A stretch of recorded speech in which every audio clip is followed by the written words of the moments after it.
Hello everyone, welcome back to our new video.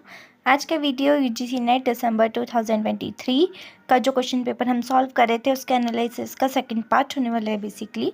So let's start. Okay, our first question is SBSE stands for. ठीक है, तो SBSE जो है वो short form लिखा हुआ है, एब्रीविएशन है, हमें इसका फुल फॉर्म बताना है। ठीक है, तो क्या है? फर्स्ट, स्टीर बार सॉर्प्टिव एक्सट्रैक्शन। सेकेंड है स्टीर बार सॉल्वेंट एक्सट्रैक्शन। थर्ड है solvent based sample extraction. Fourth है सॉल्वेंट बेस्ड सिंगल एक्सट्रैक्शन। तो इसका जो करेक्ट ऑप्शन है वो है स्टीर बार सॉल्वेंट एक्सट्रैक्शन। ठीक है, स्टीर बार सॉल्वेंट एक्सट्रैक्शन आपका जो सेकेंड ऑप्शन है यहाँ पर, ये आपका राइट हो जाएगा। ओके, देन नेक्स्ट क्वेश्चन देखो। is a simple analytical technique used for a sample preparation to improve a trace analysis। ये जो आपका अभी हमने देखा उसका एक्सप्लेनेशन है। ठीक है, ये जो है SBSE स्टीर बार सॉल्वेंट एक्सट्रैक्शन, उसका एक्सप्लेनेशन है। ये जो है एक सिंपल एनालिटिकल टेक्निक है। कौन सी टेक्निक है? सिंपल एनालिटिकल टेक्निक है जिसका हम यूज़ करते हैं सैंपल की प्रिपरेशन के लिए टू इम्प्रूव ट्रेस एनालिसिस, जिससे हम सैंपल का ट्रेस एनालिसिस अच्छे से कर पाए। ठीक है, it is a valid alternative for many separation and pre concentration procedures due to its high recoveries. इसकी रिकवरीज बहुत हाई रहती है और जो कंसंट्रेशन फैक्टर है वो भी यहाँ पर हाई रहते हैं। दैट्स वाई हम इनका बहुत ज़्यादा यूज़ किया जाता है, इसमें बहुत ज़्यादा हम इसकी यूज़ करते हैं इस प्रोसीजर का। ठीक है, देन नेक्स्ट है हमारा serum ethylene glucuronide concentration of greater than 5 mg पर litre is the inductive of. तो ये जो है सीरम एथाइलाइड ग्लूकोराइडिन जो है वो कंसनट्रेशन जो है अगर जो ग्रेटर रहे 5 mg पर लीटर से तो क्या इंडिकेट करती है? ठीक है, recent pass consumption of heroine, recent pass poisoning which coral hydrate, recent pass consumption of chloroform, recent pass consumption of alcoholic beverages. तो इसमें से जो है आपका जो क्या वो करती है, recent pass consumption of the alcoholic beverages. आपका जो अल्कोहल है उसके लिए जो यहाँ पर रिसेंटली आपने पास्ट टाइम पे कितना कंजप्शन किया अल्कोहल का, वो बताता है अपना सीरम एथाइल ग्लूकोराइनेड। ठीक है, आया समझ में? Next, as the high velocity rifle bullet and turn the body, there is a backward hurling of injured tissue. This is known as first ricochet, second drilling, third yawing, fourth tail splash. तो इसको हम बोलते हैं tell splash. ठीक है, इसको अच्छे से समझ लेते हैं हम टेल स्प्लैश को। यहाँ पर देखो, The tail of the stain indicate direction of the angle of 0 degree reference point shows the direction angle। ठीक है, जो टेल है वो क्या करती है? वो क्या इंडिकेट करती है कि जो डायरेक्शन है वो क्या होगा? ठीक है, angle of 0 degree reference point shows the direction of angle. आप हमको क्या बताता है? 0 डिग्री पर हमको रेफरेंस पॉइंट मिलता है कि कौन सा एंगल यहाँ पर देखने को हमको मिलेगा। The satellite droplet are small splash from the parent stain. जो पेरेंट स्टेन है, पेरेंट स्टेन मतलब जो सबसे पहले स्टैंड बना, ठीक है, वो पेरेंट स्टैंड, उसके बाद में जितने स्टैंड बने से वो सारे क्या हो जाएंगे? डॉटर स्टैंड्स हो जाएंगे। तो जो पहले बना वो पेरेंट स्टैंड जो है उसको हम सैटेलाइट ड्रॉपलेट्स बोल देते हैं। ठीक है, इसके आगे और देख लो, इसमें यहाँ पर देखो ये हाई इम्पैक्टेड रहेगा तो उसका साइज़ क्या रहेगा और कितने फीट से आपको देखने को मिलेगा? 100 फीट से आपको देखने को मिलेगा। ठीक है, इसका साइज़ जो रहेगा वो कितना रहेगा? Droplet are less than 1 mm।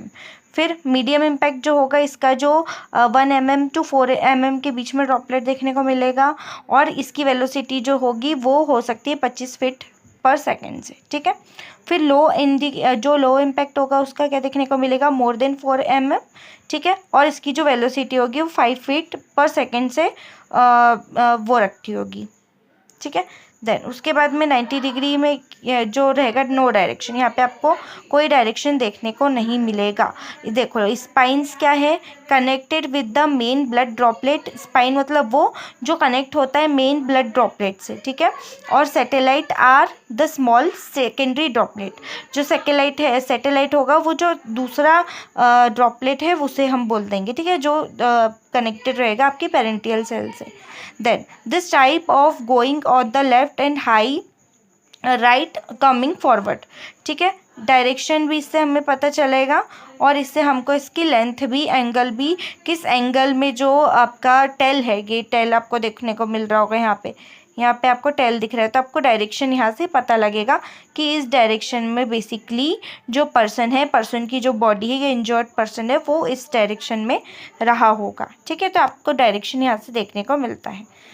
Then next question, in which of the following wound the immediate edges of the entrance of the seared by a hot gases of combustion and the blacked by a soot which is embedded in a seared skin and cannot completely removed, ठीक है। First है incomplete wound, second है hard contact wound, third है near contact wound, fourth है intermediate range wound. तो near contact wound जो होगा उसमें आपको क्या देखने को मिलेगा, immediate edges of the entrance are seared, मतलब जली हुई इजेस देखने को मिलेगी, हॉट गैसेस का कंबस्टन आपको वहाँ पर देखने को मिलेगा एंड ब्लैकनिंग आपको देखने को मिलेगी, जो भी आपका वुंड है उसके सराउंडिंग आपको ये सारी चीज़ें देखने को मिलेगी, ठीक है। नियर कॉन्टेक्ट वुंड में आपको ये सारी चीज़ें देखने को मिल जाएगी, ठीक है। The next question, which of this wound are typically larger and can be settled slit like crescent circular and complex irregular, ठीक है। तो इसमें से कौन सा वुंड ऐसा है जो लार्ज होता है और ये satellite slit like structure crescent circle colour का, क्रिसेंट सर्कल शेप का होता है, कम्प्लीटली इरेगुलर होता है, ठीक है।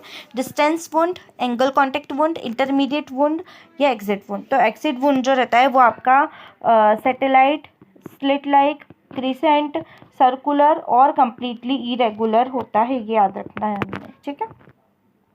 Next question, the primary consist of the brass or gliding metal cup of containing a sensitive explosive, a paper dish and a brass anvil having a single larger flash hole in the bottom of the case of known burden, hard stamp, boxer या pin fire. ये जो है basically आपका homework रहेगा, तो अगर आपको इसका आंसर पता है तो आपने कमेंट में बताना है, ठीक है। देन नेक्स्ट है आपका, black and white film are divided into many basic groups, 2 groups, 3 groups, 4 groups या 5 ग्रुप्स। तो basically black and white film जो रहती है वो 2 ग्रुप्स में डिवाइडेड रहती है, ठीक है। इसका एक्सप्लेनेशन देख लो। Black and white films are divided into 2 main groups, tabular grain and traditional grain. Tabular grain film also known as a T grain film, Kodak, T max, Ilford, delta, ये आपको याद रखना है। Were develop in 1980s, improve in detail, ठीक है, ये आपको अच्छे से ध्यान में रखना है यहाँ पे। Then which camera film can be utilize the reduce has glare and reflected light when the photography was done near over water surface. First है polarized filter, second है skylight filters number 1A, yellow filter number 8, red filter number 25। तो इसमें से जो आपका correct option है वो आ जाएगा आपका पोलराइज्ड फिल्टर या पोलराइजिंग फिल्टर, ठीक है। ये दोनों आ जाए, दोनों में से कोई सा भी आ जाए, यहाँ पर आपका करेक्ट ऑप्शन रहने वाला है, ठीक है। Next question, most widely used restrainer anti forgetting during the development process of paper and film negative is potassium bromide, boric acid, amidol या एल एस्कॉर्बिक एसिड। तो पोटेशियम ब्रोमाइड जो है वो हम क्या यूज़ करते हैं, as a anti forgetting agent use करते हैं जब हम पेपर बनाते हैं या फिल्म नेगेटिव कोई सी फिल्म बनाते हैं, पेपर बनाते हैं, तो हम पोटेशियम ब्रोमाइड का यूज़ करते हैं as a anti forgetting agent, okay. The lowest temperature at the liquid gives a sufficient vapor to form a mixture with the air in the support of combustion is known as flash point, end point, boiling point या cooling point। इसे हम बोलते हैं flash point, ठीक है। क्या बोलते हैं, फ्लैश पॉइंट हम इसे बोल देते हैं। देखो इसका एक्सप्लेनेशन देख लो, एफ यहाँ पे रह गया है बेसिकली, है ना। Flash point is the minimum temperature at the liquid gives off vapour with in test vessel in a sufficient concentration from a ignitable mixture with the air near the surface of a liquid. The lower and flash point, the easier and is ignitable liquid solvent, ठीक है। ये आपको यहाँ से ध्यान रखनी है चीज़ है। आज की वीडियो में बस इतना ही। जल्दी हम नेक्स्ट पार्ट लेकर के आने वाले हैं। इससे पहले अगर आप लोगों को मुझे एक इन्फॉर्मेशन देनी थी, अगर आप लोग भी प्रिपेयर कर रहे हो आपके 30 अगस्त का जो एग्ज़ाम होने वाला है उसके लिए, और अगर आपको प्रीवियस ईयर्स क्वेश्चन सॉल्व करने हैं तो सारे प्रीवियस ईयर्स क्वेश्चन PYQs जो है आपको यहाँ चैनल पर देखने को मिल जाएंगे, और MCQ सीरीज़ भी यहाँ पर बेसिकली चैनल पर देखने को मिल जाएगी। उसी के साथ साथ हम लोग रोज़ पोल क्वेश्चंस देते हैं प्रैक्टिस के लिए, वो सारे प्रीवियस ईयर्स के ही होते हैं। तो वो पोल क्वेश्चंस आपको हमारे जो टेलीग्राम चैनल है उस पर देखने को मिल जाएंगे, तो आप वहाँ जा कर के देख सकते हो। Okay, thank you, thanks for watching.